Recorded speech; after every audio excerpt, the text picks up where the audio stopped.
नमस्कार विद्यार्थी मित्रांनो, स्वागत आहे आपलं माय एक्झाम पॉईंटच्या एज्युकेशनल यूट्यूब चॅनलमध्ये. तर मित्रांनो, जसं की मी तुम्हाला कालच्या व्हिडिओमध्ये सांगितलं होतं की जी 11वी ॲडमिशनची CETची रजिस्ट्रेशन लिंक आहे ती 19 जुलैच्या ऐवजी 20 जुलैला येणारी आहे. तर मित्रांनो, त्याच सूचनेनुसार मित्रांनो आज जे आहे 20 जुलै आणि मित्रांनो आज जी रजिस्ट्रेशनची लिंक जी आहे मित्रांनो अवेलेबल झाली आहे. त्यापूर्वी मित्रांनो तुम्हाला CETच्या जी की तुमची रजिस्ट्रेशनची लिंक आहे त्या लिंकवर क्लिक करण्या अगोदर तुम्हाला काही नियम जे की आहे ते महाराष्ट्र राज्य शिक्षण मंडळाने दिलेले आहेत ते तुम्हाला माहिती असणं गरजेचं आहे मित्रांनो. आणि त्याचबरोबर मित्रांनो तुम्हाला फॉर्ममध्ये कोणकोणत्या चुका नाही करायच्या आहेत जेणेकरून मित्रांनो तुमचं फॉर्म जे आहे ते रिजेक्ट होणार नाही. तर मित्रांनो याबाबतची जे बारकाईची सूचना आहेत या व्हिडिओमध्ये तुम्हाला सांगितले गेले आहेत. तर मित्रांनो फॉर्म भरण्या अगोदर तुम्ही या सूचनांचं नक्की पालन करा. तर मित्रांनो तुमचा फॉर्म जो आहे तो सक्सेसफुली अप्लाय होईल. तर मित्रांनो व्हिडिओ शेवटपर्यंत पहा. व्हिडिओमध्ये तुम्हाला प्रत्येक एक पॉईंट कव्हर करून सांगितला गेलेला आहे. काळजीपूर्वक पहा मित्रांनो. आणि त्यानंतर तुम्ही फॉर्म कसा अप्लाय करता येईल तुम्हाला हे देखील या व्हिडिओमध्ये तुम्हाला सांगितलं गेलेलं आहे. तर मित्रांनो स्टार्ट करण्या अगोदर व्हिडिओ तुम्ही चॅनलवर नवीन असाल तर सबस्क्राईब करून घ्या. व्हिडिओला तर लाईक करा आणि शेअर करायला मात्र विसरू नका. तर मित्रांनो आपण ऑफिशियल वेबसाईटवर जाऊन सर्व काही माहिती समजून घेऊ. तर मित्रांनो तुम्हाला डिस्क्रिप्शन बॉक्समध्ये एक लिंक मिळेल. त्या लिंकवर क्लिक केल्यानंतर तुम्ही डायरेक्टली या वेबसाईटवर याल जे की मित्रांनो Maharashtra state board of secondary and higher secondary education Pune या वेबसाईटवर आल्यानंतर मित्रांनो तुम्हाला वर स्क्रोल करून घ्यायचं आहे. आणि त्यानंतर मित्रांनो त्यानंतर इथं पाहू शकता तुम्ही लेटेस्ट नोटिफिकेशन्स. तर इथे मित्रांनो तुम्ही पाहू शकता की लेटेस्ट नोटिफिकेशन्समध्ये जी इथे स्क्रोल अप होत आहे मित्रांनो जे की इथे नोटिफिकेशन आहेत वेगवेगळे जे की लेटेस्ट असतात मित्रांनो. तर याच्यामध्ये तुम्हाला इथं वरील सुरुवातीला दिसेल मित्रांनो की जी CETची जी लिंक आहे ती तुम्हाला येथे उपलब्ध होईल. तरी पण मित्रांनो इथे तुम्हाला डायरेक्टली लिंक उपलब्ध होणारी नाही आहे. तर तुम्ही त्या लिंकवर क्लिक केल्यानंतर तुमच्या समोर एक PDF ओपन होईल आणि त्या PDF तुम्हाला लिंक दिलेली आहे. तर मित्रांनो ही संपूर्ण माहिती स्क्रोल होत आहे. तर मित्रांनो जसे ही कंप्लीट होईल त्यानंतर तुम्हाला मी लगेच टाकून देईल की लिंक जी आहे ती कोणत्या प्रकारात दिसणारी आहे. तर मित्रांनो जसं की तुम्ही इथं पाहू शकता की इथं जी लिंक स्क्रोल होत आहे जी की CET लिंक आहे मित्रांनो. आणि त्याबाबत मित्रांनो CET बाबतचे जे इम्पॉर्टंट जे काही सूचना आहेत ते पण इथं देण्यात आलेले आहेत. जसं की मित्रांनो लिंक ही स्क्रोल होत आहे त्यामुळे मित्रांनो मी इथं पॉज करू शकत नाही. तरी पण मित्रांनो तुम्हाला पहिल्याच लिंकवर क्लिक करून तुम्हाला डायरेक्टली PDF ओपन करून घ्यायची आहे. आणि PDF ओपन केल्यानंतर त्यामध्ये तुम्हाला ऑफिशियल लिंक जी आहे तर मिळाली मित्रांनो. तर ऑफिशियल लिंक मिळाल्यानंतर तुमच्यासमोर असा एक डॅशबोर्ड येईल. तर मित्रांनो जसं तुम्ही ऑफिशियल त्या PDF मधल्या ऑफिशियल लिंकवर क्लिक कराल तर मित्रांनो तुम्ही ऑफिशियल लिंक जे की इथे दिसत आहे तुम्हाला CET.MASSC.AC.ACT.in. तर इथे तुम्हाला डायरेक्टली व्हिजिट व्हाल मित्रांनो. आणि डायरेक्टली आल्यानंतर तुम्हाला इथे दिसेल की संकेतस्थळ हे 20/7/2021 सकाळी 11:30 नंतर सुरू करण्यात येईल. मित्रांनो अजून हे संकेतस्थळ चालू झालेलं नाही तर 11:30च्या नंतर जे आहे इथं सर्व काही प्रोसेस होणारी आहे. तर मित्रांनो ही झाली लिंक उपलब्धची जी नोटिफिकेशन्स होती ती मी तुम्हाला सांगितलेली आहे. तर मित्रांनो तुम्हाला कोणकोणत्या चुका नाही करायच्या आहेत तुम्ही फॉर्म भरण्या अगोदर तुम्ही कोणकोणते नियम पाळले पाहिजे या बाबतीत मी आता सविस्तर सांगणार आहे. तर मित्रांनो मी तुम्हाला घेऊन जाईल आयोगाच्या ऑफिशियल PDF पेजवर आणि तिथून मी तुम्हाला सर्व काही सविस्तर माहिती समजून सांगेल. तर मित्रांनो तुम्ही इथं पाहू शकता की महाराष्ट्र राज्य माध्यमिक उच्च माध्यमिक शिक्षण मंडळ आणि त्यानंतर खाली लगेच पाहू शकता की इयत्ता 11वी प्रवेशासाठी सामायिक प्रवेश परीक्षा सन 2021 तर विद्यार्थी सूचना. तर मित्रांनो तुम्हाला या सूचनांचं जे आहे ते पालन करायचं आहे. आणि मित्रांनो जर तुम्ही कोणतीही चूक केला तर तुमचा फॉर्म जो आहे तो सरळ रिजेक्ट होणार आहे. तर मित्रांनो यामध्ये संपूर्ण माहिती दिली आहे स्टेप बाय स्टेप. तर आपण सुरुवातीला जाणून घेऊया की परीक्षेचे सर्वसाधारण स्वरूप जाणून घेऊया.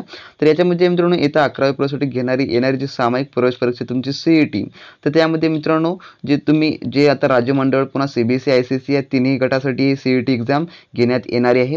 त्यानंतर मित्रांनो ही एक्झाम जी आहे ती कंपल्सरी नाही आहे. जसं की मी तुम्हाला सुरुवातीला सांगितलं गेलं आहे की एक्झाम जी आहे ती कंपल्सरी नाही. जर तुमची इच्छा असेल तर देऊ शकता नाहीतर मित्रांनो देण्याची पण काही गरज नाही आहे. तरी पण मित्रांनो याचे बेनिफिट मी तुम्हाला सुरुवातीच्या व्हिडिओमध्ये सांगितलेलं आहे की एक्झाम जर दिल्या तर त्याची तुम्हाला काय बेनिफिट मिळणारे आहे. तर मित्रांनो दुसरा टॉपिक आहे की सदर परीक्षा ही विद्यार्थ्यांसाठी पूर्णतः ऐच्छिक असेल. त्यासाठी कसलीही जोरजबरदस्ती नाही की तुम्ही एक्झाम ही दिलीच पाहिजे. त्यानंतर मित्रांनो तिसरा टॉपिक आहे की इयत्ता 11वी प्रवेशासाठी सामायिक प्रवेश परीक्षा ही राज्य मंडळाच्या इयत्ता 10वीच्या अभ्यासक्रमावर आधारित असेल. त्यामुळे मित्रांनो जो आपला क्वेश्चन सेटचा जो व्हिडिओ येत आहेत किंवा जे तुम्हाला सराव पेपर्स मिळत आहेत मित्रांनो ते तुम्ही नक्की सॉल्व करा मित्रांनो. कारण का ते सर्व जे आहे ते येतात तुमच्या 10वीच्या सिलेबसवरचेच कव्हरिंग आम्ही तुम्हाला काढून देत आहोत. त्यानंतर मित्रांनो चौथा टॉपिक जो आहे की सदर साठी 100 गुणाची एकच प्रश्नपत्रिका पेपर असेल व परीक्षेचा कालावधी 2 तासाचा राहील. तर मित्रांनो 2 तासाचा पेपर असेल आणि 100 प्रश्न असतील आणि यासाठी नेगेटिव्ह मार्किंग कसल्याच प्रकारची नाही आहे. खूप सारे विद्यार्थी जे आहे ते नेगेटिव्ह मार्किंग विषयी त्यात मित्रांनो तर नेगेटिव्ह मार्किंग यासाठी नाही. त्यानंतर 5वा टॉपिक जो आहे की सदर परीक्षेची प्रश्नपत्रिका 8 माध्यमातून उपलब्ध असेल. मित्रांनो 8 भाषेतून इथं उपलब्ध असणार आहे, ज्यामध्ये मराठी, इंग्रजी, त्यानंतर उर्दू अशा जी भाषा आहे त्या सर्व भाषेतून उपलब्ध होणारी आहे. त्यानंतर समोर दिलेलं आहे की विद्यार्थ्याने सदर परीक्षेच्या आवेदनपत्रात नोंदवलेल्या माध्यमानुसार त्याला प्रश्नपत्रिका उपलब्ध करून देण्यात येईल. जसं की मित्रांनो तुमच्या हॉल तिकीटवर जर तुम्ही मराठी मीडियमचे स्टुडंट असाल तर तुम्हाला सर्व जे प्रश्नपत्रिका मिळणारे असतील ते मराठीतून असतील. जर तुमची सेमी इंग्लिश असेल तर तुम्हाला त्या ठिकाणी मित्रांनो सायन्स आणि मॅथ हे 2 सब्जेक्ट जे आहेत ते तुम्हाला इंग्लिशमध्ये मिळतील आणि बाकी सर्व जे विषय आहेत मित्रांनो ते तुम्हाला मराठीतून मिळतील. ॲज पर दी सेमी इंग्लिशच्या जे नियम असतात त्यानुसार तुम्हाला तिथे पेपर मिळेल. त्यानंतर मित्रांनो 7वा जो की टॉपिक आहे आपला, त्यानंतर मित्रांनो 7वा टॉपिक मी सांगितलं आहे की तुमची पेपर जो आहे तो ऑफलाईन असणार आहे आणि तो पण multi choice objective type questions. मित्रांनो MCQ बेसवर तुमचा जो आहे तो क्वेश्चन्स असणारा आहे, क्वेश्चन पेपर असणारा आहे MCQ टाईपचा. त्यानंतर मित्रांनो अजून इथं परीक्षेचे प्रश्नपत्रिकेचे स्वरूप आणि विषय व माध्यम अभ्यासक्रम दिलेला आहे, जे की आम्ही तुम्हाला सुरुवातीला सांगितलेलं आहे सर्व गोष्टी. तर त्यामध्ये पहिला टॉपिक असा आहे की येत्या 11वी सामायिक प्रवेश परीक्षा राज्य मंडळाच्या 10वीच्या इंग्रजी, गणित, विज्ञान, सामायिक शास्त्र, इतिहास, राज्यशास्त्र, भूगोल या 4 विषयाच्या अभ्यासक्रमावर असेल. तर मित्रांनो या 4 विषयाच्या अभ्यासक्रमावर आपली टेस्ट सिरीज देखील ऑलरेडी स्टार्ट झाली आहे, जे की 100% परीक्षेमध्ये येणारे प्रश्न तुम्हाला तिथं काढून देण्यात येत आहेत मित्रांनो. त्यामुळे तुम्ही टेस्ट सिरीज कोणती मिस करू नका आणि व्हिडिओ देखील कोणता मिस करू नका. त्यानंतर दुसरा असा प्रश्न आहे मित्रांनो जो की सदर परीक्षेच्या 100 गुणाच्या एकच प्रश्नपत्रिका पेपरमध्ये उपरोक्त 4 विषयावर प्रत्येकी 25 गुणाचे 100 प्रश्न असतील. जसं की मित्रांनो इथं बॉक्समध्ये सांगितलं गेलं आहे की इंग्रजीमधले 25 प्रश्न आणि त्याला 25 गुण. त्यानंतर गणिताचे भाग 1 व 2 म्हणजे बीजगणित व भूमिती दोन्ही पण असतील, त्यासाठी 25 गुण.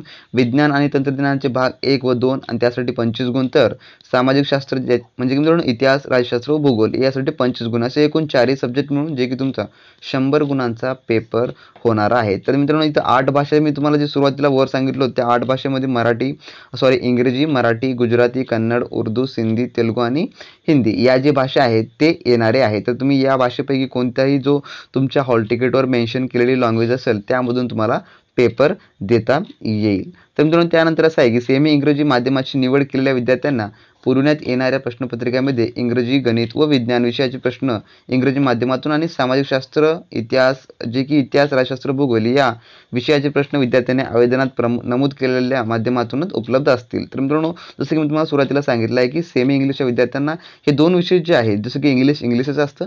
त्यानंतर मित्रांनो जो विज्ञान आणि गणित आहे हे तुम्हाला इंग्लिशमधून मिळणारा असेल जसं की तुमच्या हॉल तिकीटवर असेल. तर मित्रांनो त्यानंतर परत ती सूचना आहे की ऑफलाईन पद्धतीनं असेल, बहुपर्यायी असणारी आहे. त्यानंतर मित्रांनो जो दिलेला आहे की मित्रांनो आता शासन निर्णय निश्चित केल्याप्रमाणे राज्य मंडळाच्या 10वीच्या अभ्यासक्रमावर आधारित सामायिक परीक्षेचे आयोजन करण्यात येणार आहे. तर मित्रांनो ही परिशिष्ट अ मधली जी आहे ती सर्व सूचना आहे.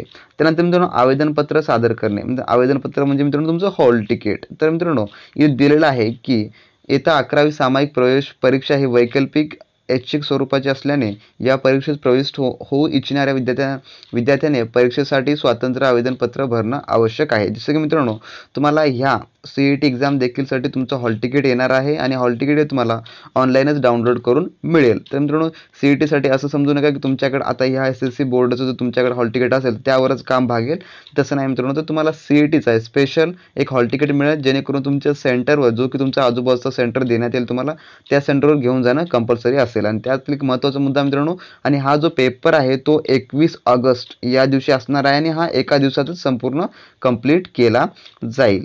त्यानंतर दुसरा प्रश्न असा आहे की जो की इथं सांगितला आहे, मुद्दा नमूद केला आहे की सदर आवेदनपत्र भरण्याचा मंडळाच्या ही जी वेबसाईट आहे या अधिकृत संकेतस्थळावर जाऊन विद्यार्थ्याने प्रथम येत्या 10वीला प्रवेश झालेल्या मंडळाचा प्रकार निवडावा. त्यानंतर विद्यार्थ्यांना त्यावर दिलेल्या सूचनाचं वाचन करून त्यावेळी कारवाई करावी लागेल. जसं की त्या वेबसाईटवर सूचना दिल्या आहेत त्यानुसार तुम्हाला सर्व काही करायचं आहे. तर मित्रांनो त्यानंतर तुम्हाला इथं अर्ज कसा करता येईल हे आता आपण पाहूया. तर अर्जासाठी त्याने थोडक्यात माहिती सांगितली गेली आहे की जेव्हा विद्यार्थ्याने प्रथम संगणक प्रणालीमध्ये स्वतःचा बैठक क्रमांक आणि आईचं नाव टाकायचं आहे. तुम्ही जेव्हा ती रजिस्ट्रेशन लिंक ऑन होईल त्यामध्ये तुम्हाला तुमच्या आईचं नाव त्यानंतर तुमचं बैठक क्रमांक हे दोन्ही गोष्टी तिथे फिलअप करून घ्यायच्या आहेत. त्यानंतर मित्रांनो सबमिटवर क्लिक केल्यानंतर तुमच्यासमोर ऑटोमॅटिक सर्व माहिती फिलअप करून घेण्यात, जसं की तुमचा ॲड्रेस वगैरे जे इतर माहिती आहे ती ऑटोमॅटिक फिलअप करून घेईल मित्रांनो. त्यानंतर तुम्हाला फक्त तिथे तुम्ही इच्छुक आहात की नाही असा 2 ऑप्शन येतील. तर इच्छुक असाल तर तुम्ही इच्छुक म्हणून त्यावर क्लिक केल्यानंतर मित्रांनो तुम्हाला समोरची प्रोसेस स्टार्ट होईल. त्यामध्ये तुम्हाला भाषा निवडून घ्यायची आहे. जसं की तुमच्या जे की हॉल तिकीटची भाषा आहे तीच ऑटोमॅटिक येईल. जर इन केस नाही आली तर मित्रांनो तुम्हाला तिथं भाषा निवडून घ्यायची आहे. त्यानंतर तुमचे विषय चेक करून घ्यायचे आहेत. देन त्यानंतर मित्रांनो तुमचा जो आजूबाजूचा एरिया आहे तो ऑटोमॅटिक सिलेक्टेड असेल. जर नसेल तर मित्रांनो तुम्हाला ऑटोमॅटिक सिलेक्ट जो मेन्यूवर ऑप्शन असेल त्यामध्ये जाऊन तुम्हाला आजूबाजूचा तुमचा जो परीक्षा सेंटर आहे ते तुम्हाला निवडून घ्यायचं आहे. आणि मित्रांनो यासाठी तुम्हाला कसल्याच प्रकारची इथं फी राहणारी नाही, तर शुल्क भरण्याची आवश्यकता नाही. ही एकदम मोफत परीक्षा आहे मित्रांनो. आणि त्यानंतर मित्रांनो त्यापूर्वी महत्त्वाचा जो टप्पा आहे की माहिती भरल्यानंतर विद्यार्थ्याने आवेदनपत्र सबमिट करावे. तर विद्यार्थ्याने आवेदनपत्राचे प्रिंट काढून जतन करून ठेवावी. तर मित्रांनो यासाठी जो प्रिंटआउट निघणार आहे तो तुम्हाला प्रिंटआउट काढून घेऊन तो तुम्हाला सेव्ह ठेवायचा. तर मित्रांनो याबाबतचा जो प्रोसेसिंगचा व्हिडिओ आहे की तुम्हाला रजिस्ट्रेशन कसं करायचं ते आपला स्पेसिफिक व्हिडिओ 11च्या नंतर तुम्हाला उपलब्ध करून देण्यात येईल. तर मित्रांनो जे मुलं CBSE किंवा ICSE बोर्डचे असतील त्यांच्यासाठी शुल्क असणार आहे मित्रांनो, जेणेकरून ₹170 एवढा जो असणार आहे त्यांसाठी शुल्क असणार आहे. जर तुम्ही CBSE किंवा ICSE बोर्डचे असणारे आहात. तर याबाबतची ही सर्व काही सूचना आहे मित्रांनो. तर जसं की मित्रांनो इथं अजून काही इथे विशेष माहिती दिलेली नाही. तर पण मित्रांनो जे चुका आहेत ते आता मी तुम्हाला सांगणार आहे की मित्रांनो जसं की तुमचं परीक्षा केंद्र आहे, तर परीक्षा केंद्र निवडते वेळेस जे आहे मित्रांनो ती तुम्हाला खूप सावधानता बाळगायची आहे. इन केस तुमचा जर सेंटर जर चुकला तर मित्रांनो तुम्हाला तेथे ज्या सेंटर तुम्ही निवडलेलं आहे त्या सेंटरवर परीक्षा देता येणार नाही. जवळच्या सेंटरवर परीक्षा देता येणार नाही. आणि मित्रांनो जर तुमचं नाव जर समजा नावामध्ये कुठं करेक्शन वाटत असेल की जर तुमच्या नावात कुठेतरी असं वाटत असेल तुमची मिस्टेक आली तर मित्रांनो ते त्वरित तुम्ही तिथल्या तिथं चेंज करून घ्या, जे की CETच्या याच्यावर आहे.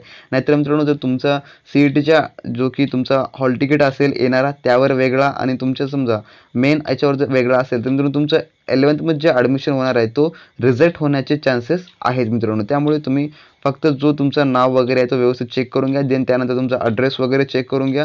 आणि मित्रांनो जर तुम्हाला जे पासपोर्ट तिथं जर तुमचा पासपोर्ट मिसिंग येत असेल तर मित्रांनो तुम्हाला पासपोर्ट देखील स्कॅन करून अपलोड करावा लागेल. त्यामुळे मित्रांनो तुमचा पासपोर्ट देखील फॉर्म भरतेवेळेस तुम्हाला जवळ ठेवणं खूप गरजेचं आहे. त्यानंतर मित्रांनो परीक्षेचे आयोजन व कार्यवाही आपण समजून घेऊया. तर परीक्षा ही तुम्ही जे सेंटर निवडलेले आहे केंद्र त्यावरच होणारे आहे. त्यानंतर परीक्षा ही 21/8/2021 21 ऑगस्ट रोजी आणि सकाळी 11 ते दुपारी 1 या कालावधीत घेण्यात येईल. तर 11 ते 1 मध्ये ही परीक्षा पूर्ण घेण्यात येईल मित्रांनो. आणि एका दिवशी ही संपूर्ण जे परीक्षेचा प्रकार आहे तो कंप्लीट होईल. त्यानंतर 4था टप्पा दिला आहे की परीक्षा केंद्रावर व परीक्षेदरम्यान सर्व सूचनांचे काटेकोर पालन करावे. कोणताही गैरमार्ग निर्धारणास आल्यास विद्यार्थी निर्धारित शिस्तीस पात्र राहील. म्हणजे मित्रांनो तुम्हाला जे की डिस्क्वालिफाय देखील करण्यात येईल, तुम्हाला तिथून रस्ट्रिकेट देखील करण्यात येईल असं इथं सांगितलं गेलं आहे. जे नियम आहे त्या नियमाचं पालन करणं खूप गरजेचं आहे. तर दिव्यांग विद्यार्थ्यांसाठी स्पेशल सूट आहे मित्रांनो.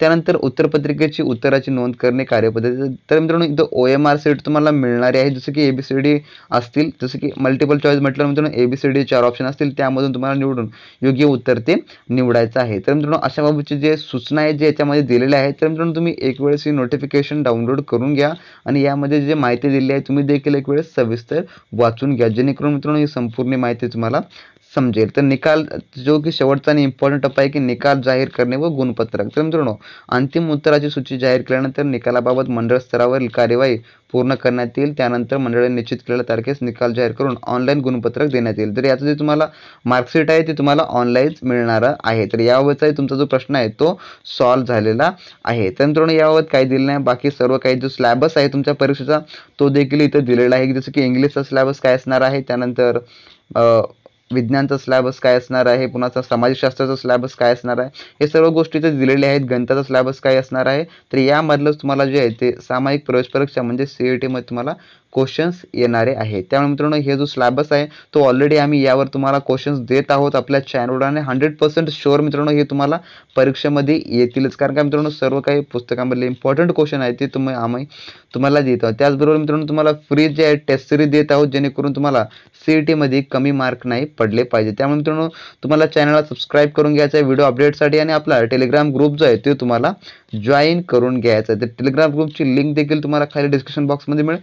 तिथून आपला टेलिग्राम ग्रुप जॉईन करून घ्या मित्रांनो आणि देन त्यानंतर तुम्हाला फ्री टेस्ट सिरीज उपलब्ध करून देण्यात येतील. तुम्ही तिथून प्रॅक्टिस देखील करू शकता आणि चांगले मार्क्स जे आहे ते CET मिळून तुम्ही एका बेटर कॉलेजमध्ये ॲडमिशन्स मिळवू शकता. तर मित्रांनो, असा होता आजचा आपला व्हिडिओ कसा वाटला नक्की कळवा आणि मित्रांनो, चॅनलवर नवीन असेल तर सबस्क्राईब करायला देखील मात्र विसरू नका आणि व्हिडिओ आवडला तर लाईक करा. भेटूया नेक्स्ट व्हिडिओमध्ये. तोपर्यंत बी प्रॅक्टिस क्रॅक एक्झाम मित्रांनो.